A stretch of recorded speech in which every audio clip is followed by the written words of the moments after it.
bersyukur kami setiap pagi boleh terus terima embun yang daripadamu. Kami boleh memiliki kesempatan untuk memuji dan menyembah Engkau. Kami boleh Engkau tuntun setiap kali Tuhan untuk masuk di dalam hadirat-Mu. Kami bersyukur Bapa karena begitu baik Engkau dan amat sangat luar biasa terhadap kami. Baik kami yang ada di tempat ini maupun sejauh kami boleh saat ini mengikuti lewat streaming. Kami tahu Tuhan, Engkau selalu mau mengisi bejana hidup kami dengan hadirat-Mu, dengan kebenaran-Mu. Biarlah pagi ini Engkau boleh teduhkan hati kami, supaya kami boleh diam dan merenungkan setiap firman-Mu. Jagai senantiasa hati kami untuk tetap tertuju kepadamu. Roh-Mu bekerja, menyatakan pewahyuan, hikmat dan memberi pengertian kepada kami. Di dalam nama Tuhan Yesus. Amin. Shalom, selamat pagi saudara-saudara yang dikasihi Tuhan Yesus. Saya ingin untuk kita sama-sama membaca dari Markus 4. Markus 4 ayat 24 dan 25. Dikatakan demikian, lalu ia berkata lagi, camkanlah apa yang kamu dengar. Ukuran yang kamu pakai untuk mengukur akan diukurkan kepadamu. Dan di samping itu akan ditambah lagi kepadamu. Karena siapa yang mempunyai kepadanya akan diberi. Tetapi siapa yang tidak mempunyai, apapun juga yang ada padanya akan diambil daripadanya. Pagi ini saya ingin mengajak untuk kita merenungkan tentang ukuran dan kemampuan. Dikatakan di situ di dalam ayatnya yang ke-24, camkanlah apa yang kamu dengar. Ukuran yang kamu pakai untuk mengukur akan diukurkan kepadamu. Dan di samping itu akan ditambah lagi kepadamu. Saya membaca satu artikel yang menarik sekali sih menurut saya ya. Ada seorang raja nih. Seorang raja, dia mengadakan pesta. Dia mengundang rakyatnya untuk datang ke pesta itu. Tapi dengan syarat, semua rakyatnya harus bawa air. Terserah mau seberapa. Kan bawa air itu gak mungkin kan air di giteng-teng begitu. Pasti ada wadahnya. Nah semua ini bawa. Tentunya beraneka ragam mereka bawanya. Ada yang air itu kan berat. Udah bawa aja secentong.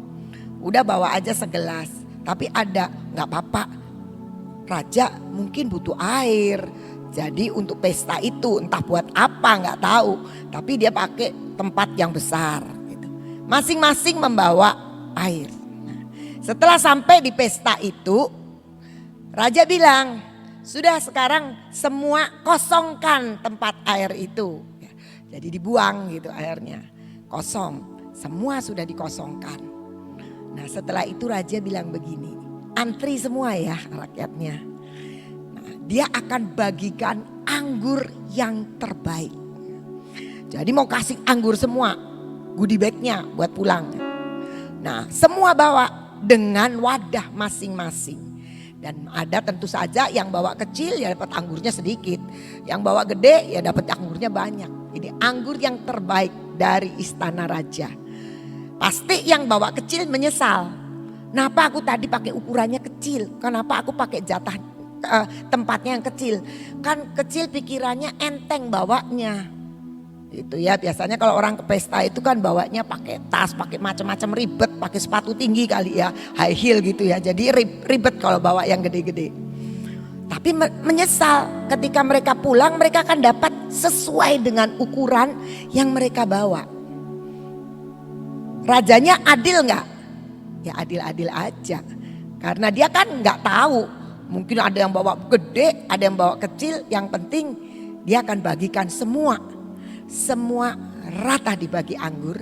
Tapi sesuai dengan apa yang dia bawa. Nah sebenarnya seperti itu juga yang sebenarnya Tuhan inginkan dalam hidup kita. Tuhan bilang, seberapa ukuran yang kamu pakai untuk mengukur dirimu, segala kekuatan kita, kemauan kita, kemampuan kita. Kita pikir, oh udahlah saya datang, gak apa-apa lah cuma air aja, masa ya raja kok perlu air. Udah bawa sekecilnya, yang penting kan syaratnya sudah terpenuhi. Tapi ternyata ukuran yang kamu pakai untuk mengukur itu akan diukurkan juga kepada kita. Sebenarnya ya ketika saya merenungkan ini saya jadi berpikir begini. Kalau kita datang, ini nanti sore kan ada ibadah ya. Seberapa besar kantong hati kita mau terima sesuatu dari Tuhan. Kalau datangnya ya udahlah, nanti siapa sih yang bawa firman? Oh yang bawa firman Stefanus. Ya udahlah Steve sih, saya sih datang aja lah. Gak enak kalau gak datang tuh, karena tiap Selasa mesti datang. Tapi hari ini siapa yang bawa firman? Ibu Nani. Waduh kalau Ibu Nani kita siap-siap udah dari pagi, gak terlambat. Mau duduknya di depan rebutan. Apalagi kalau sudah bilang mau dibagi minyak, mau dibagi madu, mau dibagi lonceng. Nah sudah. Itu jam 4 juga udah penuh itu kursi ditaruhin tas. Tapi kalau kemudian nggak ada apa-apa ya udahlah datang seadanya aja. Yang penting store muka lah sama Tuhan. Seberapa ukuran yang kita bawa, ukuran hati kita yang kita bawa kepada Tuhan, sebegitu yang kita bisa bawa pulang.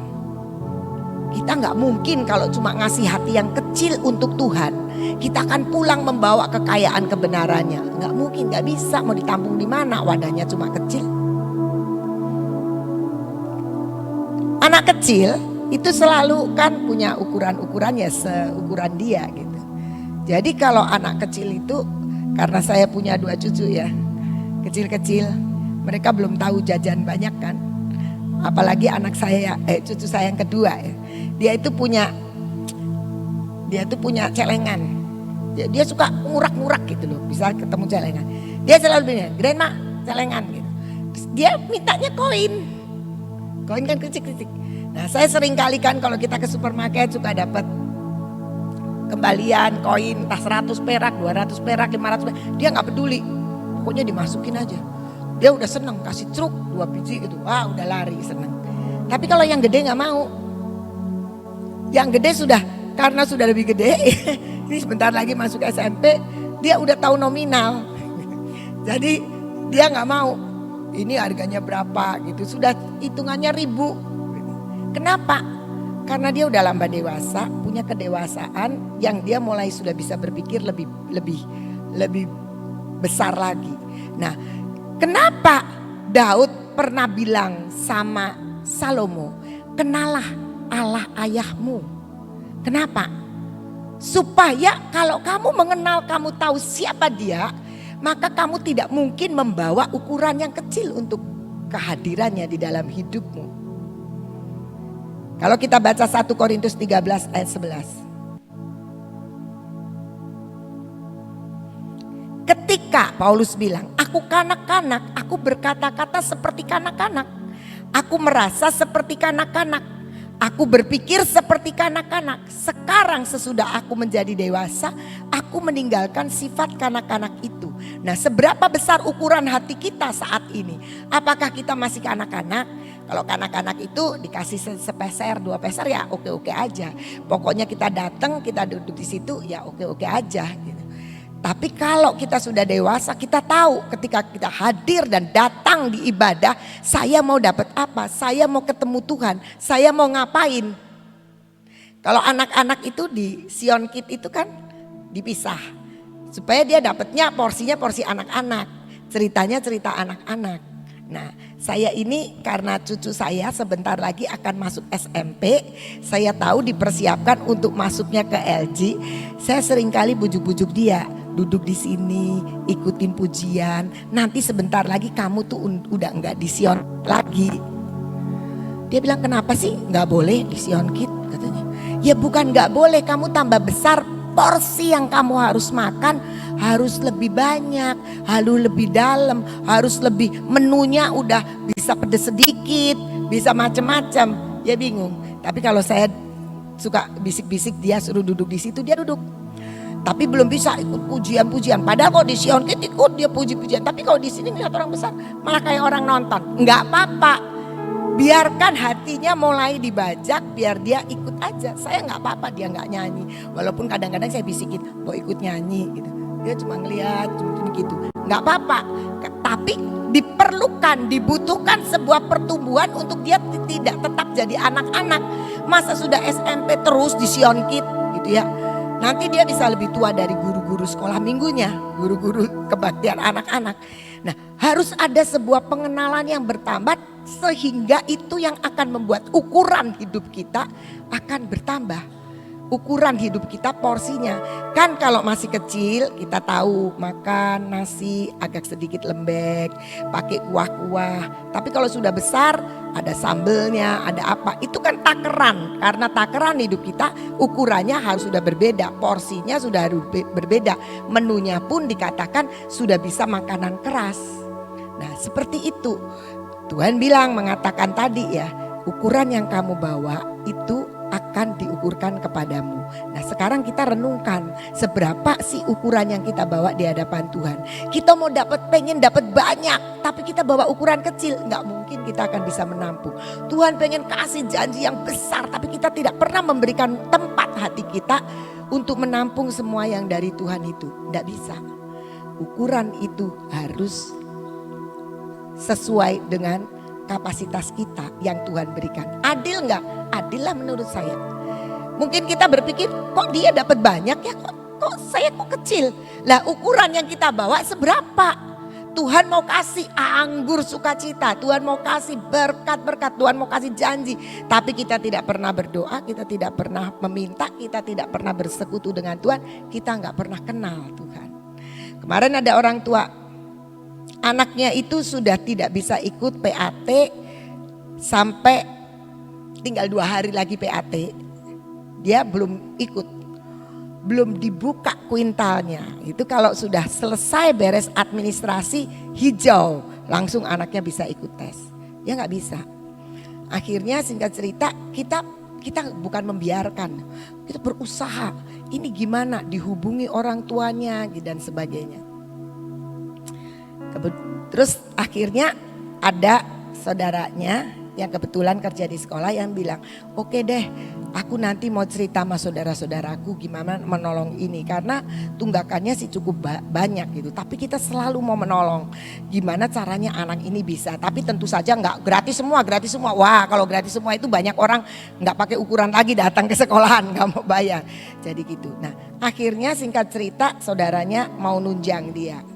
Enggak sepenuhnya sih, hanya seperberapa 25% atau enggak ada di 20%. Tapi kita kasih untuk tes. Tapi saya tetap mau ketemu sama orang tuanya. Datanglah dia. Datang dia cerita. Memang kita sebagian besar saya sudah mengerti masalah yang dia hadapi. Dia cerita. Saya bilang gini, kebetulan namanya itu nama yang ada di Alkitab gitu. Jadi saya bilang kamu banyak berdoa, bergumul, minta Tuhan bukakan. Ternyata dia sudah tidak pernah ke gereja. Dia hanya berdoa karena dari kecil sekolah minggu ya, jadi berdoa gitu. Kamu baca Alkitab? Ya kadang-kadang saya baca Alkitab kalau lagi nunggu. Jadi dia pekerjaannya nge-grab. Nunggu nge-grab saya baca Alkitab. Apa yang kamu dapat di Alkitab itu? Kan di Alkitab ada banyak janji. Tapi kamu harus pergi ke gereja. Kamu bisa baca Alkitab. Tapi seberapa besar kamu bisa membentuk hidup kamu untuk terima firman itu sebagai kebenaran. Karena Tuhan itu nyata. Nah, singkat cerita saya cerita. Ada banyak orang berpikir kalau dia sudah baca Alkitab udah cukup. Padahal hidupnya masih begitu banyak pergumulan. Tapi karena dia tidak punya pengertian seberapa banyak hidupnya dibawa kepada Tuhan dan seberapa itu juga yang Tuhan akan berikan kepadanya. Seperti itu sebenarnya. Jadi mari kita belajar merenungkan seberapa besar ukuran yang kita berikan untuk Tuhan. Kita kalau datang ini bawa tempat seberapa besar sih? Karena seberapa besar yang kita bawa kepada Tuhan, sebegitulah Tuhan akan bekerja dalam hidup kita. Kenapa? Tuhan tidak bisa bekerja kalau kita nggak kasih wadahnya. Nanti semua kasih karunia, anugerah Tuhan akan meleset semua, nggak ketampung, kececer semua. Tapi mari kita bawa sebuah ukuran, karena semua itu akan diberikan secara proporsional. Coba kita lihat ya, direktur sebuah perusahaan apakah akan sama yang dia dapatkan sama OB-nya? Kan nggak sama. Kenapa nggak sama? Diberikan secara proporsional sesuai dengan status dan kedudukannya. Nah itu dunia, hukum dunia, apalagi Tuhan. Tuhan bukan nggak mau kasih kita besar, tapi kita harus punya wadah untuk menyediakan tempat buat karya dan pekerjaan Tuhan. Kita akan lihat Keluaran 18 ayat 11. Ini cerita tentang Yitro ketika Yitro itu mengunjungi Musa. Yitro bilang begini, Yitro itu mertuanya Musa. Sekarang aku tahu bahwa Tuhan lebih besar dari segala Allah. Sebab ia telah menyelamatkan bangsa ini dari tangan orang Mesir. Karena memang orang-orang itu telah bertindak angkuh terhadap mereka. Yitro bilang begini, sekarang ini aku tahu. Dia tuh seorang imam ya. Dia bilang, sekarang aku tahu bahwa Tuhan itu lebih besar dari segala Allah. Nah, persoalannya apakah ketika kita datang kepada Tuhan, ketika kita baca firman, ketika kita berdoa, ketika kita menyembah Tuhan, ketika kita ikut praise and worship, kita itu tahu bahwa kita sedang datang kepada Tuhan yang lebih besar dari segala Allah. Masalahnya itu aja.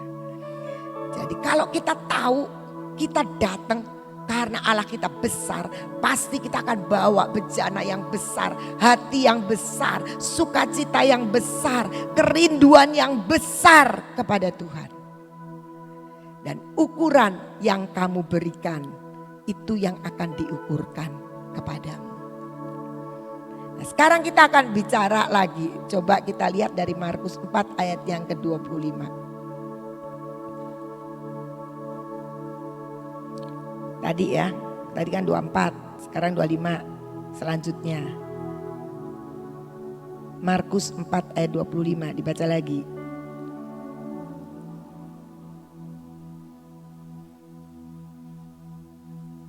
Macet kali ya. Ya. Dikatakan demikian, karena siapa yang mempunyai kepadanya akan diberi, tetapi siapa yang tidak mempunyai apapun juga yang ada padanya akan diambil daripadanya. Kita seringkali berpikir begini ya, dia udah punya, gak usah karena dia udah punya. Ini nih orang yang belum punya. Kalau cara berpikir manusia kan seperti itu, tapi firman Tuhan mengatakan bahwa yang sudah punya akan dikasih, yang gak punya malah diambil. Kita akan bicara hukum pertambahan, the law of increase. Hukum pertambahan itu ternyata terjadi dalam hidup kita. Jadi bukan soal duit saja, kalau yang punya ditambahin, yang miskin malah diambil, bukan. Tapi ini bicara soal, kalau kita lihat lagi soal talenta. Soal talenta itu bicara tentang diberi 5, diberi 2, dan diberi 1. Kalau bicara soal mina, 10 hamba dikasih 10 mina. Jadi satu orang dapat satu-satu ya. Wah, kelihatan adil nih satu-satu. Tapi kalau yang talenta 5, 2, 1, kita berpikir kok gak adil. Tapi kita lihat di situ dibagi sesuai dengan kemampuannya. Yang disebut talenta di situ adalah tanggung jawab. Nah, sebenarnya bukan soal perbedaan yang mau disampaikan di situ. Diberi 5, 2, 1. Bukan jumlah itunya yang sebenarnya ingin kalau ini renungan saya, yang ingin disampaikan kepada Tuhan. Tapi Tuhan ingin setiap kita punya cara berpikir, punya mentalitas, punya tanggung jawab, punya kerajinan, punya ketekunan, dan dikasih tanggung jawab itu. Saya ingat sekali zaman dulu kan kita selalu bikin RC ya. Nah, waktu saya sudah mulai tergabung di pengurus RC, masih di rumah Ibu Nani persekutuannya, kita itu defisit 5 juta. 5 juta aja tuh bergumul banget gitu. Terus satu ketika sampai defisit tahun berikutnya, kan tiap tahun ngadainnya. Defisit 60 juta. 60 juta itu bergumul sekali. Sampai 100 juta bergumul terus gitu. Wah, pokoknya tiap kali defisit itu sebuah tantangan dan pergumulan buat kita. Tapi Tuhan selalu kasih dan tambah tahun tidak pernah menurun defisitnya. Sampai satu ketika defisitnya banyak sekali. Sampai satu ketika kita harus bangun gedung ini. Dan gedung ini harus dilengkapi dengan semua perlengkapan yang hitungannya sudah bukan jutaan, puluhan juta, ratusan juta, tapi hitungannya sudah M. Nah sebenarnya apa sih yang sedang diminta itu? Diminta adalah ketika kita diberi sebuah wewenang, diberi sebuah tanggung jawab, diberi sebuah tugas dari Tuhan. Bukan masalah kecil besarnya. Oh tadinya waktu 5 juta Tuhan belum terlalu sayang sama eklesia. Oh waktu 60 juta ya sayangnya nambah sedikit. Tidak. Tetapi adalah bagaimana kehidupan kita sebagai orang percaya meresponi itu dan punya mental untuk terima itu. Kalau mentalnya belum kuat ya nggak bisa saudara. Saya teringat ya waktu itu Tuhan izinkan, Tuhan berikan anugerah buat kami, keluarga kami. Memang waktu itu sudah dapat janji Tuhan. Praise and worship awalnya di rumah saya. Nanti kalau gedung itu jadi praise and worship pindah, aku akan bangunkan kamu rumah. Dan Tuhan genapi. Nah waktu itu rumah saya dibongkar, dibangun. Saya itu punya langganan ya. Langganan keluarga. Sebenarnya langganan ini juga ke Ibu Nani, ke Pak Gideon itu sama, ke Ibu Tin gitu ya. Langganan orang minta uang. Orangnya itu minta uang, dari kok minta uang ke Ibu Nani, ke saya, ke Ibu Tin. Nah gitulah putar gitu. Nah dia tentu saja orang yang sangat-sangat sederhana. Makanya dia minta uang. Dia datang ke saya waktu rumah saya lagi dibongkar. Dia bilang begini, katakan gini, aduh In, kamu lagi bangun rumah ya? Iya berkat Tuhan. Nyampe enggak bangunnya 20 juta? Dalam hati saya 20 juta pagernya aja juga enggak cukup gitu. Tapi kenapa dia bilang begitu? Kita harus maklumi. Cara berpikir dia belum bisa menangkap bahwa bangun rumah itu membutuhkan uang yang jauh lebih banyak dari yang 20 juta itu. Karena ketika dia minta sama orang termasuk sama saya, dia kan paling dapat berapa? Ya kan? Dia hidup mungkin dalam kesederhanaannya ukuran segitu. Mental dia juga mental masih miskin.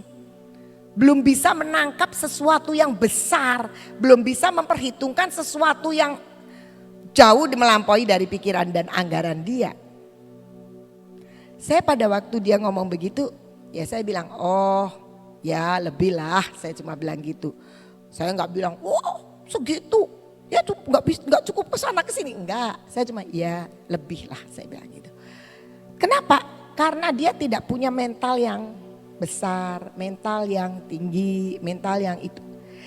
Nah pembagian talenta sesuai dengan tanggung jawab itu harus diresponi kita dengan mental sebagai anak raja. Kalau kita tahu Yesus itu raja di atas segala raja. Kalau dikatakan aku sekarang baru kenal bahwa Tuhan itu lebih hebat, lebih gede, lebih ajaib dari semua Allah, kata Yitro. Jadi artinya apa? Sebenarnya kita harus membangun sebuah respon dan mental yang lebih dan selalu lebih. Kenapa? Karena Tuhan kita memang ajaib dan besar. Jadi talenta itu diberikan sesuai dengan takaran yang kita punya, kemampuan yang kita punya, tanggung jawab yang kita bisa kerjakan. Tetapi dikatakan di dalam selanjutnya ya, bahwa kepada yang diberikan, yang punya ditambahin. Kenapa ditambahin? Karena dia sudah bisa mengelola. Coba kita lihat yang Mina, Lukas 19. Lukas 19.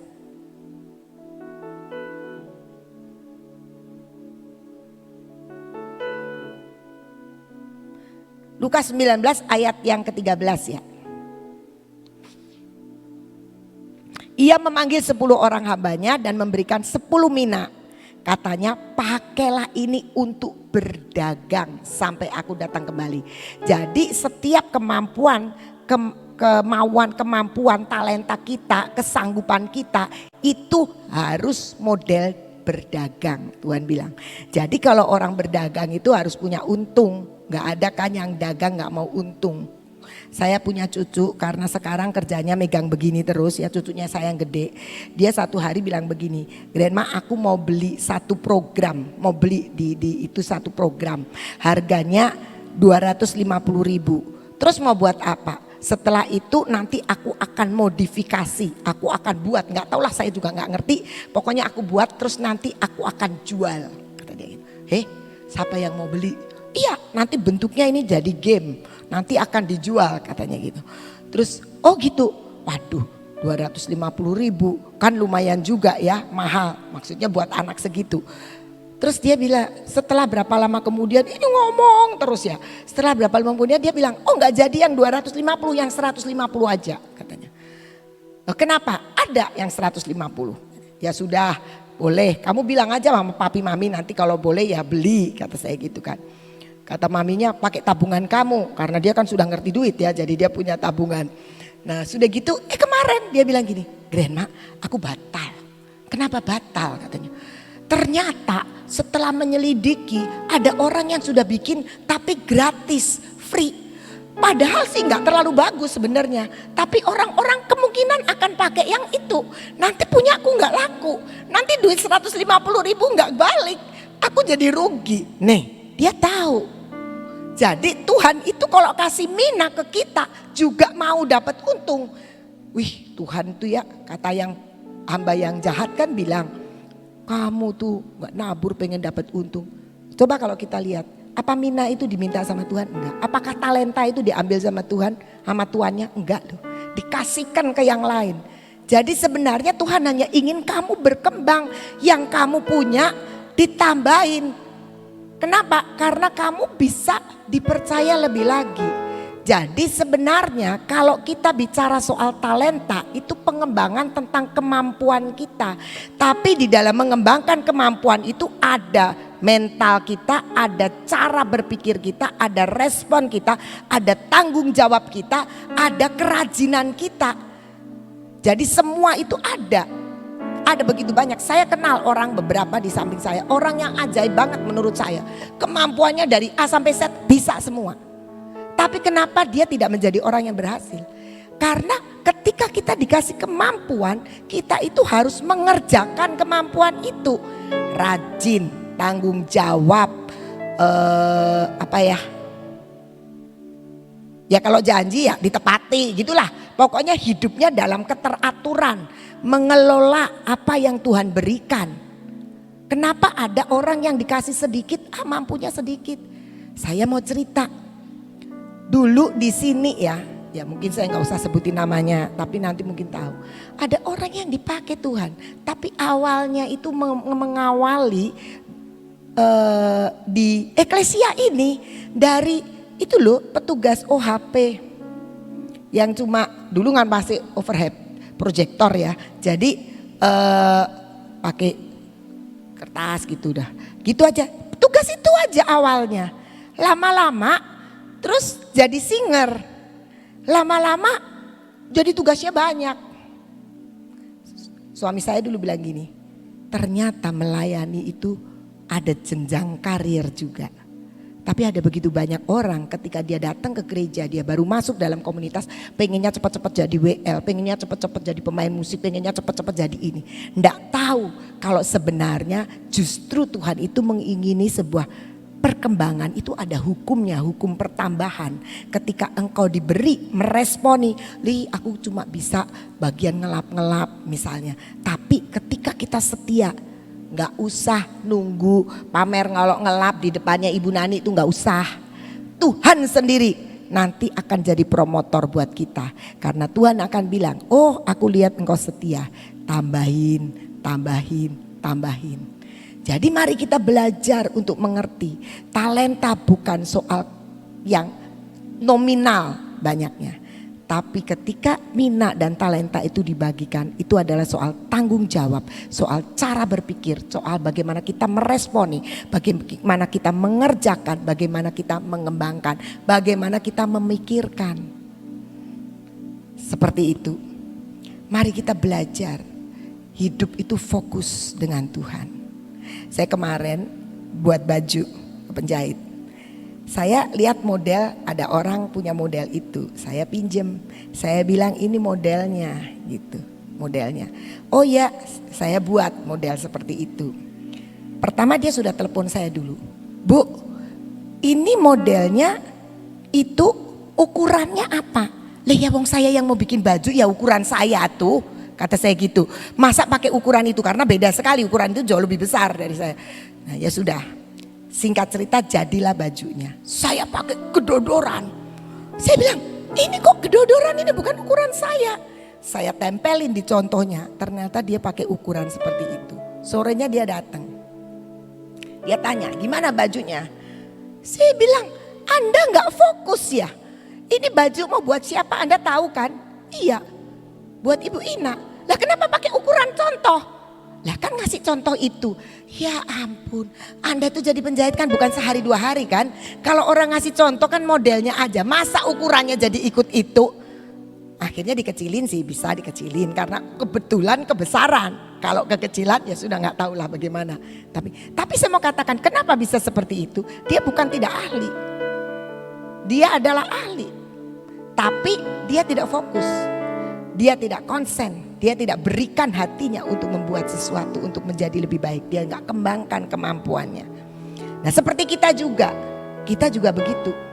Kita berpikir kalau kita dapat piket di kelas, mungkin anak-anak, jahat ya, udah sekolah bayar dikasih piket. Tidak tahu bahwa itu sebuah pengembangan untuk mengembangkan semua kemampuan-kemampuan yang ada. Mengembangkan tanggung jawab, mengembangkan kemampuan nyapu, bersih-bersih. Itu perlu tanggung jawab, perlu latihan. Banyak. Kita seringkali cara berpikirnya Tuhan itu gak adil. Saya kok dikasih sedikit, orang lain kasih banyak. Percayalah ketika Anda bertanggung jawab dengan yang sedikit, nanti yang banyak-banyak itu juga akan dibagikan kepada kita. Mari kita belajar untuk hidup kita, bagi seberapa besar kita membawa ukuran kepada Tuhan, dengan seperti itulah Tuhan berikan kepada kita. Seberapa banyak Tuhan kasih kemampuan dan kita meresponi dengan benar, seperti itulah kita akan bertambah-tambah di dalam Dia. Amin. Tuhan Yesus memberkati. Saudara, belajar percaya dan setia. Kalau saudara percaya dan setia kepada perkara yang kecil, Tuhan akan mempercayakan perkara-perkara yang besar. Amin. Ya, belajar setia dan percaya. Kalau saudara diberi sesuatu kecil atau besar, percaya yang memberi itu punya rencana. Setia bahwa apa yang saudara berikan itu sesuai dengan kemampuan. Nanti Tuhan akan memberi bertambah-tambah. Amin. Yuk kita berdoa. Bapa, kami mengucap syukur untuk sepanjang 1 jam ini Tuhan. Kami boleh menyembah kepadamu, kami boleh memuji dan membesarkan akan semua yang Engkau sudah berikan di dalam hidup kami. Terima kasih Tuhan. Terima kasih untuk semuanya. Terima kasih juga untuk firman-Mu Tuhan, mengingatkan kami siapakah diri kami yang sebenarnya Tuhan. Kalau Engkau percayakan sesuatu karena Engkau mengasihi kami, Engkau menganggap kami mampu untuk melakukannya. Buat kami setia, buat kami percaya kepada Engkau yang memberikan semuanya kepada kami. Dan satu hal kami tahu, Engkau pasti memberi kemampuan sampai kami dapat memperlipat kali gandakan apa yang Engkau berikan. Terima kasih Tuhan Yesus untuk kasih setiamu yang Kau berikan buat kami.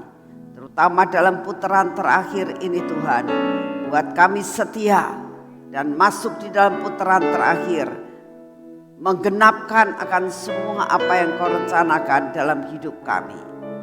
Bapa, saat ini kami berdoa untuk sebentar sore. Kami minta anugerah-Mu turun untuk sebentar sore ya Tuhan. Supaya kami semua disiapkan wadah yang besar untuk mendapatkan banyak hal yang kami akan dapatkan sebentar sore Tuhan. Kami berdoa untuk Sir Steve yang akan menyampaikan firman-Mu. Kami berdoa untuk pemimpin pujian, pemain musik, semua pelayan-pelayan-Mu orang Lewi. Mereka boleh menerima bagiannya dan melaksanakan apa yang menjadi tugas dan kewajibannya. Terima kasih Bapak, kami berdoa untuk jiwa-jiwa Engkau yang akan banyak berbicara Tuhan. Dimanapun mereka berada, tarik mereka Tuhan dan masuk dalam tempat ini untuk mendengar akan apa yang Engkau mau. Terima kasih Tuhan, kami berdoa untuk saudara-saudara kami yang streaming. Ingatkan Tuhan, biar malaikat-Mu mengingatkan mereka hari ini jam 6 ada kebaktian. Terima kasih untuk kasih setia-Mu. Bapak, kami tetap mau berdoa untuk keadaan cuaca saat ini Tuhan. Engkau tahu seharusnya sekarang ini sudah musim kemarau, tapi Engkau tahu keadaan cuaca. Satu hal kami minta, biarlah Engkau yang mengendalikan keadaan cuaca di negara kami ini, di dunia ini Tuhan. Sampai apapun yang terjadi, bila ada musibah-musibah yang terjadi, kami berdoa Bapa, biarlah musibah itu dibuat minimal sehingga korban tidak terlalu banyak. Kami juga berdoa Tuhan untuk semua keadaan, bukan hanya cuaca saja, keadaan selain daripada banjir, gempa bumi, gunung meletus, semua kami persembahkan kepadamu. Biarlah Engkau membuat minimal dalam segala perkara Tuhan. Bapa, kami juga berdoa untuk masalah pandemi ini Tuhan. Engkau tahu usaha daripada pemerintah saat ini untuk menanggulangi masalah pandemi. Kami minta anugerah-Mu turun, hikmat marifat yang daripadamu untuk pemerintah kami dapat mengatasi dan menanggulangi masalah ini. Karena kami percaya waktunya tiba, maka semuanya akan lenyap. Kami percaya akan hal ini Tuhan, sehingga perekonomian akan berkembang seperti semula. Pariwisata akan berkembang seperti semula. Ekspor impor, semua bahan-bahan tambang, semua terjadi dan roda pemerintahan daripada perekonomian ini akan berjalan seperti semula. Terima kasih Tuhan, bahkan Engkau akan membuat bertambah-tambah Tuhan sampai negara kami menjadi negara yang maju. Terima kasih untuk kasih setia-Mu. Terima kasih Tuhan untuk hari ini. Kami percaya pemerintahan negara kami adalah pemerintahan yang benar-benar di mana Engkau berdaulat atas pemerintahan negara kami. Terima kasih untuk semuanya. Dalam nama Tuhan Yesus. Mari kita masuk dalam pengurapan.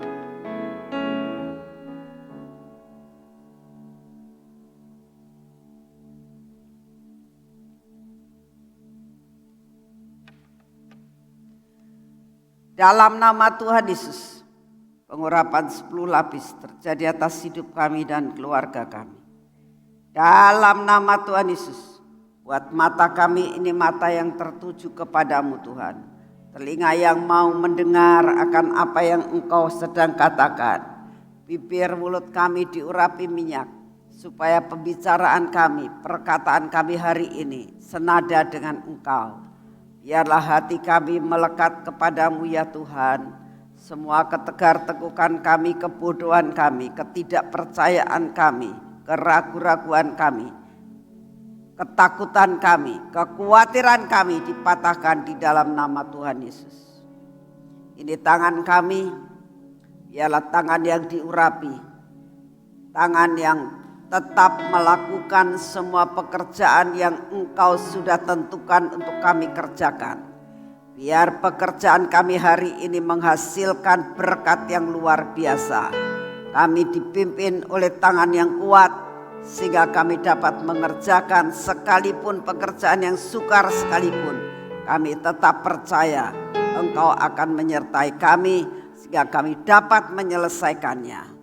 Dalam nama Tuhan Yesus, pimpin kaki kami Tuhan. Sampai kaki kami ini yang kami olesi minyak ini Tuhan, berjalan pada jalan dan trek yang daripadamu. Sehingga kami pasti sampai apa yang kau rencanakan, tidak ada yang gagal.